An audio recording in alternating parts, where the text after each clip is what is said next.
It's Taste of Country Nights with Evan Paul on demand, Season 3, Episode 6, taking a look back at our recent interview with Toby Keith. When you see me as someone that doesn't get scared by much. When you were diagnosed with cancer, did you get scared? I did, but that's a bridge that you've never crossed before. Cancer's an island in the middle of the ocean, and everybody rides around. They know it's over there, but they go to other islands. They stay away from there. Other people go to those islands. We don't go over there. So hell yeah, I got scared, but I ain't afraid anymore. Hell yeah. So now you're back to not being scared of nothing. John Wayne, this son of a bitch. This interview was recorded in December of 2023, just a couple months prior to Toby Keith passing away. It's a way for you to take a walk down memory lane and kind of remember Toby for what he did, what he was, who he was, and just to hear the sound of his voice. You can also relive some of your favorite country music interviews with, we've interviewed Dolly Parton, Reba McEntire, Chris Young, Kane Brown, Jason Aldean. All of our past interviews at Taste of Country Nights on Demand can be found wherever your favorite podcasts live. Just search for Taste of Country Nights on Demand. The old man ended the People's Choice Awards. Were you nervous at all? No, I was pretty weak that day though. I had been doing really, really good. And I went to dinner the night before and decided I would try to have a couple glasses of wine. And the next day I was really down, and I shouldn't have done that, I guess. I didn't know, but I got really sick and almost missed rehearsal. So I was really weak that night, but I was on chemo and was battling, and it was tough, but no, I wasn't nervous.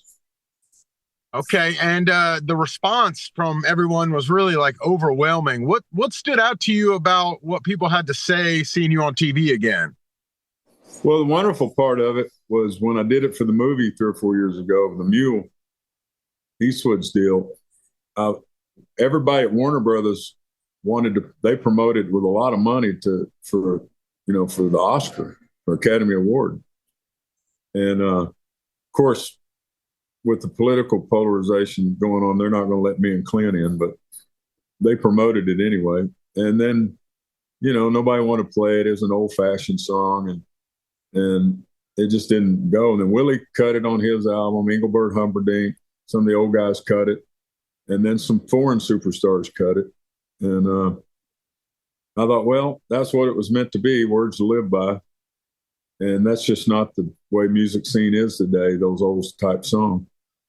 And then when I got to the People's Choice, Rac Clark, the producer, said, I want you to, when Blake does Who's Your Daddy, I want you to do this song.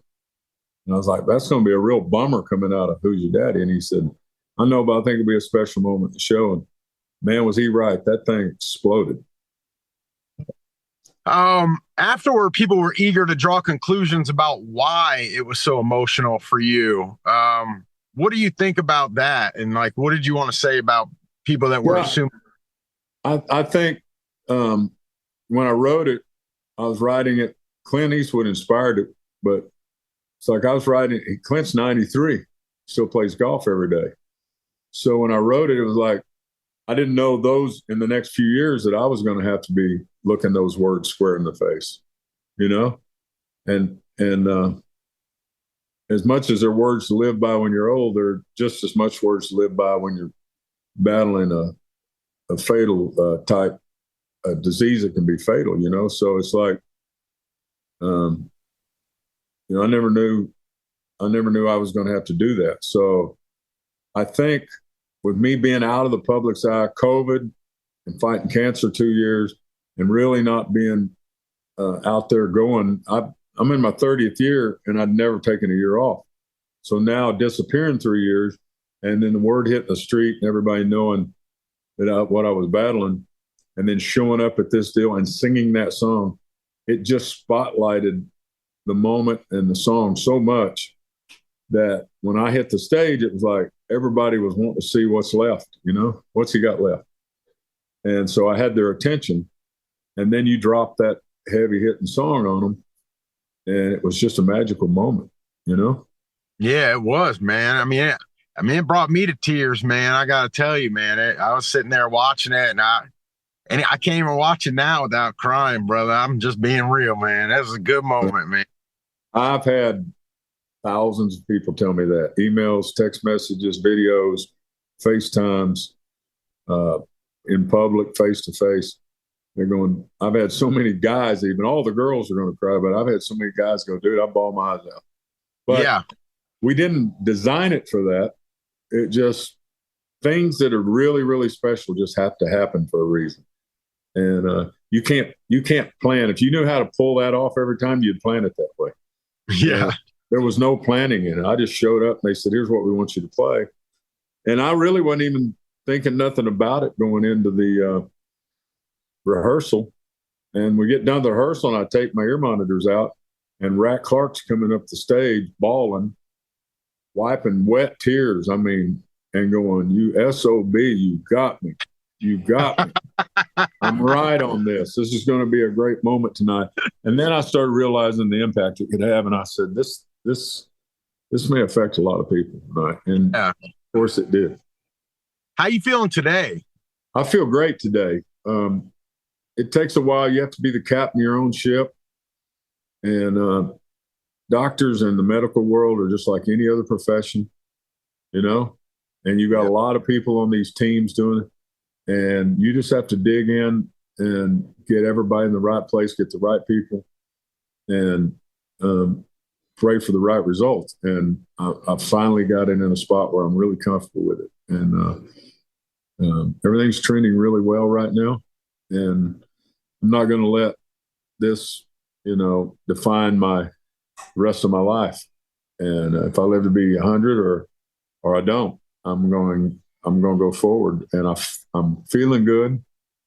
I'm off of chemo and I'm rolling. So we're just going business as usual going forward.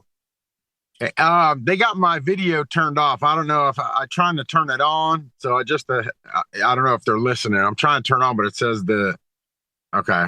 Oh, wait, can you try that one more time? I clicked the wrong thing there. Okay. The next question is, there we go. Is your daughter Krystal going to record music again? I don't know. She's raising beautiful babies. I mean, she's a mother. She loves to sing, but she loves being a mother, and she's so busy with those kids. They are constantly doing something, and when they're asleep, they sleep on top of her. It's like puppies around them. A dog. They just worship her, and they're so busy together. She keeps them so busy.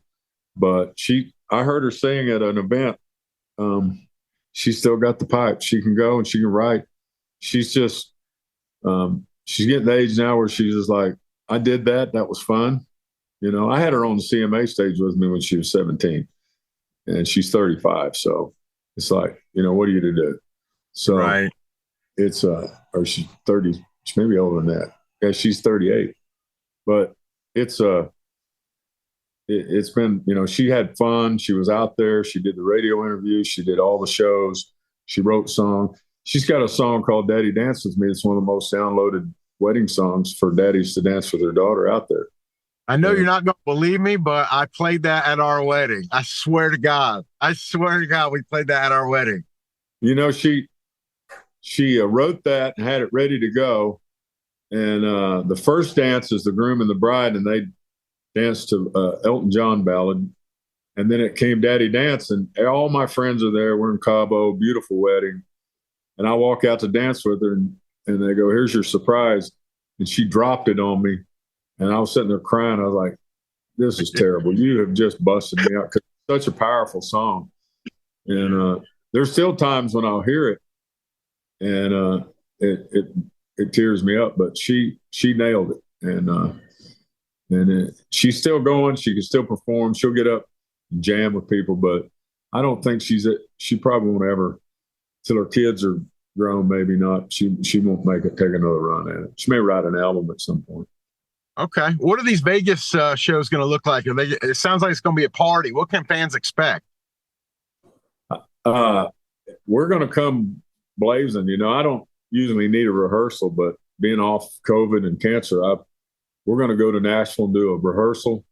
Be the first rehearsal I've done in decades, but it'll be like riding a bike.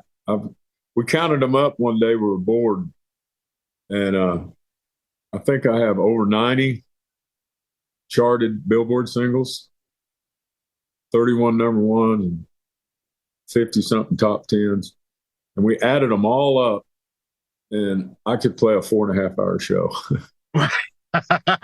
So, thank God I don't have to, but I did a couple in July. I did a couple. I've got a roadhouse here. I live in Norman, Oklahoma, and I've got an old roadhouse out here in the country. It's 97 years old that they were tearing down, and I bought it, cleaned it up, put lights in the trees, stage out back.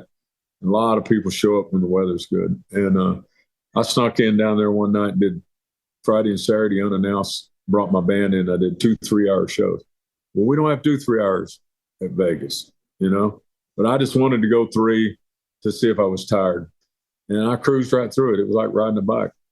First night was a little bit, do you remember all the words? Second night was just like, let's roll. So okay, that rehearsal will get me going, and then we're going to come stomping into Vegas. Are you making plans for 2024 already? Yeah, it's on the board. I haven't heard anything. All my team got together. The guy, Brian O'Connell, promoted me forever, my manager, my agent, all the powers that be have gotten together, and they said, this is a good time to do something really special and rise from the battlefield kind of stuff, And so they've put this thing together and intricately beat on it for 6 months and said, hey, and they know, they know all the lay of the land, and things have even changed in the last 3 years as far as they've got a flex ticket now and all kinds of crazy stuff that go on that they had to teach to me that I didn't know. I was out there and never missed a year till COVID, and so they've got a great plan together, and we built a new set, and we're getting the trucks and buses fired up, and our plans to go forward. Don't let this stuff define our future. Let's go. I saw that you said you're not inspired to write very much new music anymore because you don't think radio will play it. Does that mean you won't cut any more albums? No, I'll write. It's just when you get kids and grandkids, and this is my 30th year, you're just not as hungry.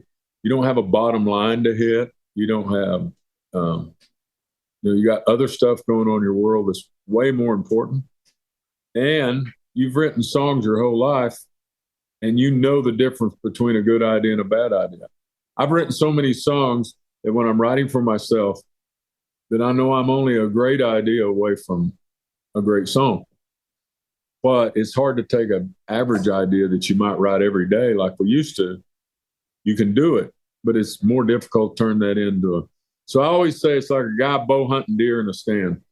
And you sit there for 20 years waiting on that one you want to hang on the wall. And you'll shoot an 8-point or a 10-point. All of a sudden, an 18-point walks by and you hang him on the wall. The next year, you find yourself sitting there, and them 10 points are coming by, and you're going, hey, buddy, how you doing today? And you let them walk by. You know what I mean? So when you've had 5 and 6 week number ones, and you've written Courtesy Red, White, and Blue, and Should Have Been a Cowboy, and Don't Let the Old Man In, all these things you've wanted to write, and then you got an idea to write today. If it doesn't stick out like those ideas, you're going, I don't know. Yeah. So, I do. My grandkids are coming by to see me. So it's like you just get so much more in your life. You don't have to hit the bottom line. I don't know if it's probably complacent's the wrong word, but it's more you're not as hungry. You're not fighting. You're not fighting to feed kids and make rent. I gotcha. You're starting to rack up icon awards, man, with the BMI and the People's Choice Icon. What do we need to do to get you into the Hall of Fame? Don't ask me. I don't know how that works. I didn't. They usually wait till you die, don't they? Don't you have to be 85 to get in there? I don't know. But I'm in. I'm in 5 Hall of Fames. I really, above all of them, the 2 Songwriter Hall of Fames and the BMI Icon were the 3 that, the People's Choice is wonderful. The Oklahoma Hall of Fame is great. And the Oklahoma Music Hall of Fame is great. But getting in the Nashville Songwriters Hall of Fame and the Worldwide Songwriters Hall of Fame, I would have been a songwriter either way. They just happened to accept, wasn't up to me, up to the fans, but they just happened to accept me as an artist. So I had a vehicle to deliver all those songs through. A lot of people in the Hall of Fame that never were really artists. And I happened to be able to just not have to pitch my songs and record them. So, but they didn't know that, I didn't. The one thing, I didn't want the CMAs and the music award shows, all that stuff. That was just a place to show up and get promoted and be relevant. The couple of things I really wanted was to someday stand up there and accept a nomination into the Hall of Fame as a songwriter. Amen. All right. I got one more for you, man. If you could go back and re-record or change any song from your catalog, which one would it be and why?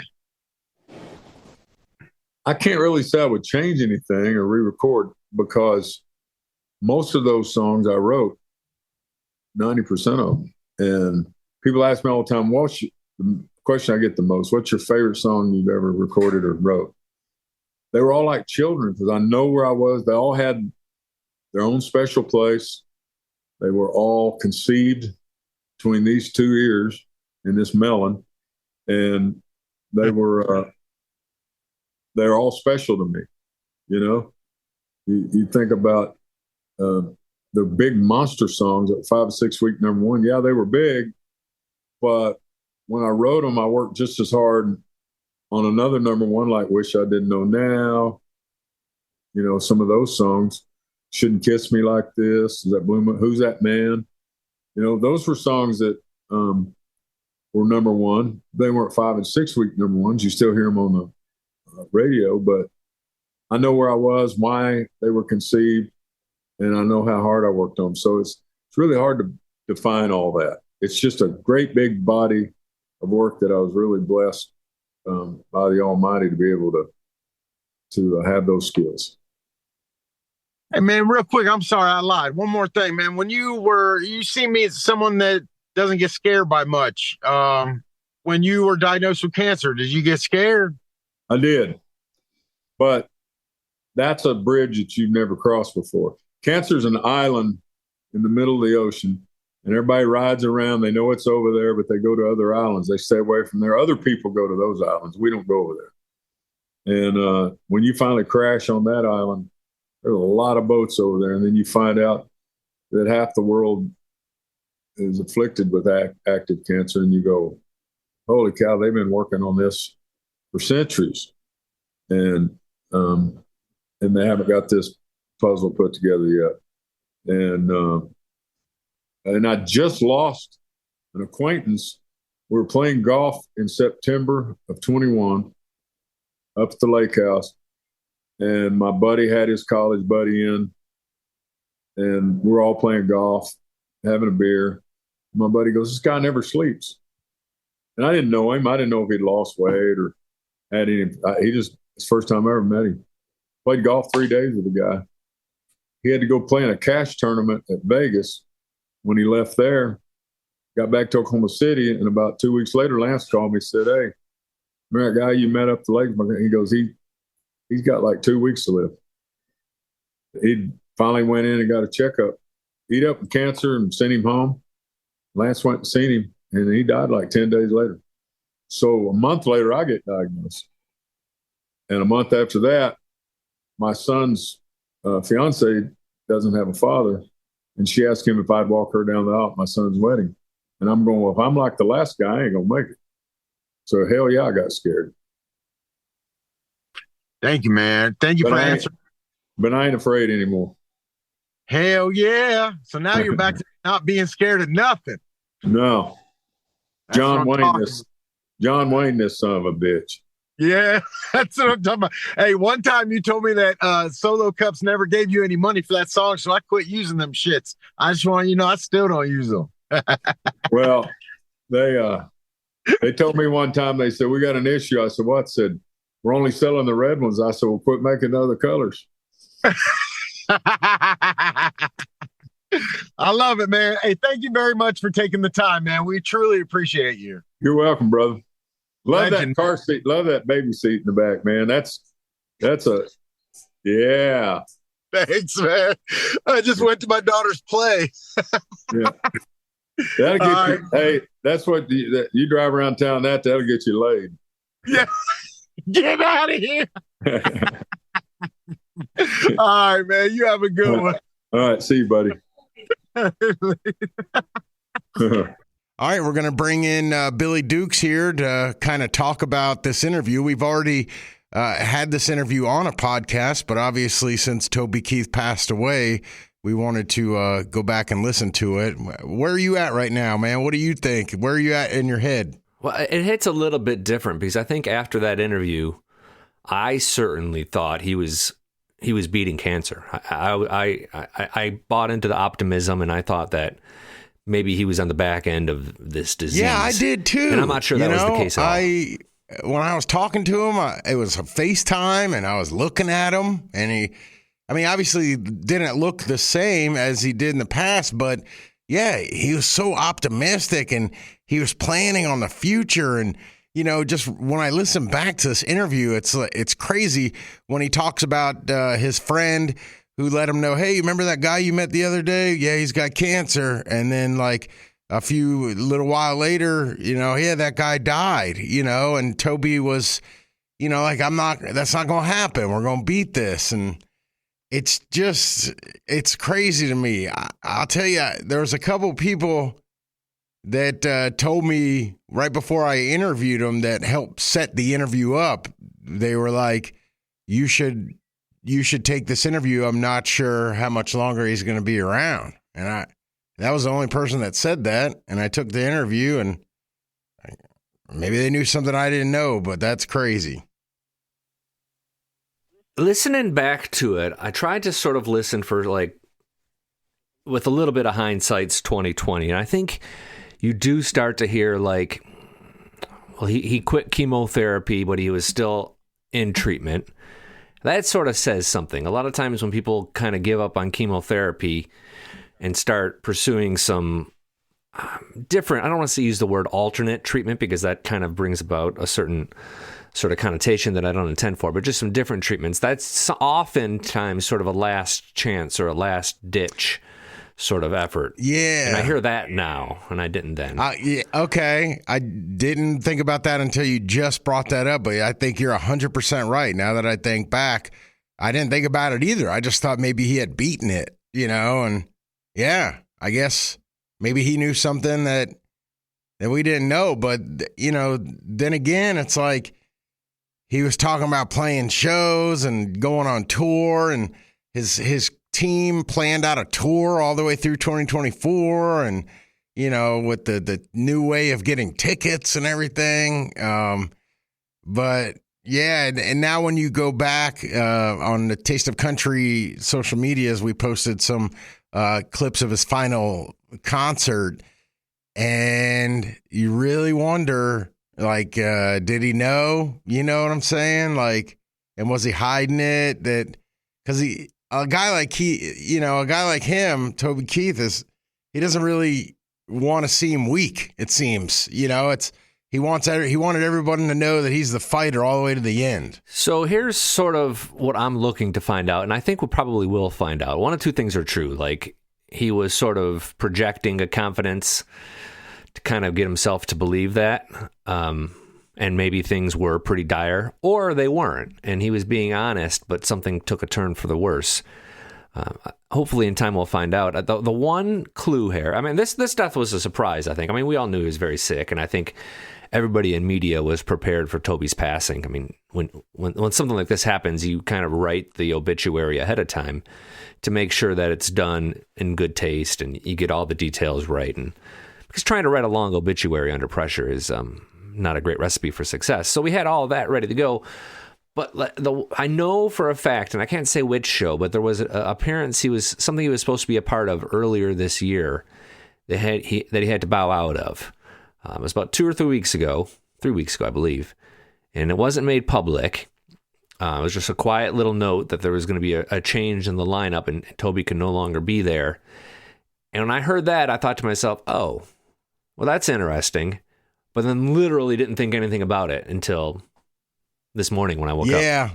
And then I think back too to like I recently had Jason Aldean in, and Jason Aldean was talking about how he played a show in Oklahoma and he brought Toby Keith out on stage, and everyone went nuts. And Toby was, going to watch his grandson play football, and then came all the way over to the concert and went on stage, and he did a great job of, I think, caring for his fans. Toby did by, not, even if he did know, by not revealing, it's everybody is different, and when you have cancer, you either want to hide it from people or you want to talk about it. And I feel like maybe he did both. It shifted midway through, and that's a pretty good way of putting it. He was really good to his fans, that he didn't sort of bring them through like the lows of his tragedy during kind of a challenging time, I think, in like world life. Like we were at the back end of COVID when he got diagnosed,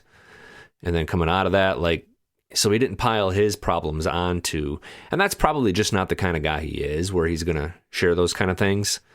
But then starting, I think, like last summer, it really changed. He started to talk a little bit more. He did one interview, and then we saw a couple of appearances, and then he was partying with the Oklahoma women's softball team, and we started to see, okay. And then he shared this after the People's Choice Awards, and I was like, oh, okay, well, now he's about inspiring others who might be going through something similar. Yeah, 100%. And he always will. And he'll continue, his legacy will continue to do that.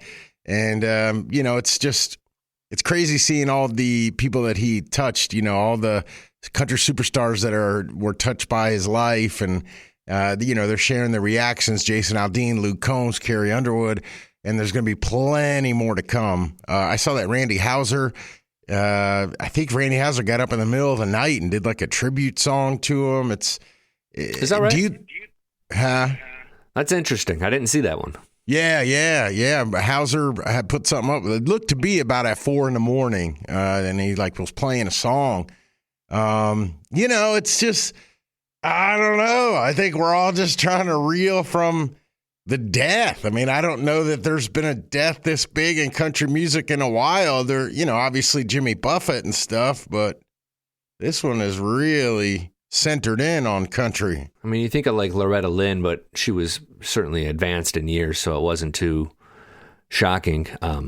It's really interesting that Randy Houser did that for a few reasons.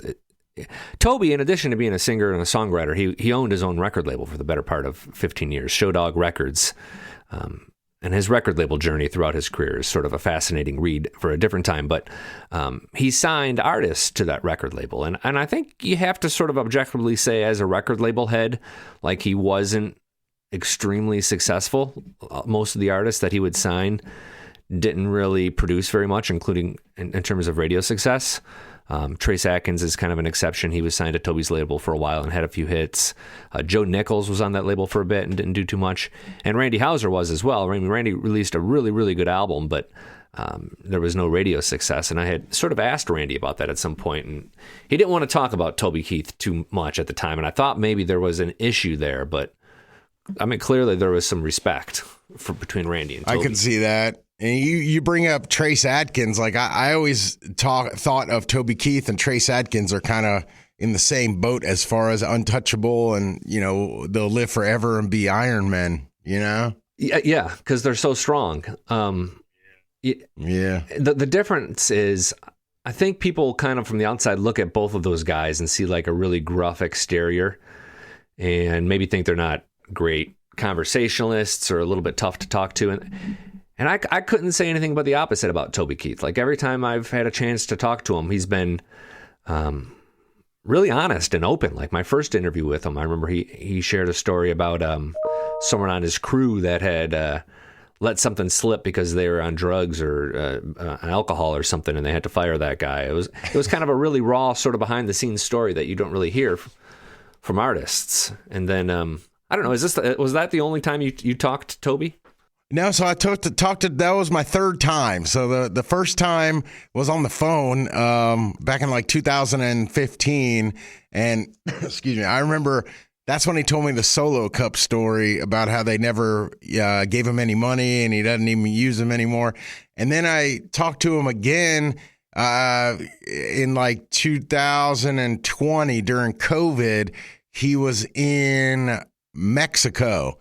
And I got to talk to him on the phone, and we were talking about Mexican food and, real open and honest and everything. And then this last time I talked to him, like, the one thing I'll always remember is at the end of the conversation, like, I had already kept him longer than I should, right? And I'm trying to wrap it up. And obviously, if you listen to this whole podcast, you heard this part. But I'm trying to wrap it up. I'm like, all right, man. And he goes to comment on, because I was in my car when I interviewed him at my kid's preschool. He goes to comment about having a car seat in the back seat will get me laid if I drive around town with it. And I'm like, dude, I'm like talking to Elvis Presley of my time, and I'm trying to thank him for his time and be so gracious. And he didn't want to hang up. He just wanted to joke around, and that's the kind of Toby that I'll remember. Memories like that, and I didn't have too many with him, obviously, but, that and the songs, obviously, every 4th of July, every September 11th, there's going to be those Toby songs that are always going to pop up, and just crazy. Those songs are almost kind of unfortunate in the way that they color his personality so much. I'm kind of like you in that I have had a chance to spend a little bit of time with him, so I've kind of seen some nuances of his personality. But I'm well aware that there's groups of country fans or people outside of country who see Toby Keith in a totally different way and have a lot of issues with things he's done or said.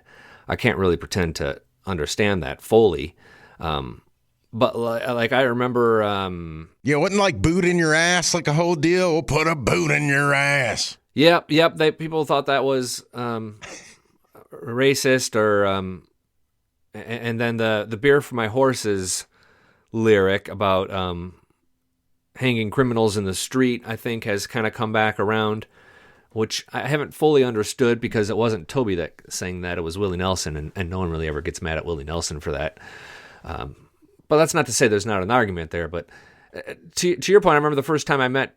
Not the first time, but one of the times I met Toby, I always kind of was always interesting to me back when we had festivals. Like certain artists would do the Jumbotron interview and certain artists wouldn't. And I was in charge of those Jumbotron interviews. So it was always a big deal, like when the headliners did it. And some were really generous. And Toby was amongst that group, but he didn't want to come to the room. I had to go back to his bus, which was a little bit of a pain in the butt. But my gosh, he couldn't have been more open and honest. Like he even poured me he had a big gallon of Jack Daniels. Poured me a little drink, and I wasn't drinking at the time. But I mean, how are you going to say no to a Jack and Coke from Toby Keith? So I kind of sipped that on the company time. But he just seemed to like people. He liked the deal. He wasn't bitter about the music industry like you so often see from someone who's been around for 3 decades. Yeah, you're right. And he was calling his own shots, that's for sure, for a long time. Here's their 4 singles, work them. He's been calling his shots for a long time. And something tells me he'll keep calling his shots up there. He'll be playing loud up there, man. And, we're going to miss Toby Keith. And, thank you so much for listening to this interview and reliving, hearing his voice again. And once again, you can go to tasteofcountry.com or on your free Taste of Country app and look back at Toby Keith over all the years and, see all the current country artists that are paying respect to the legend lost, Toby Keith, who's gone at the age of 62.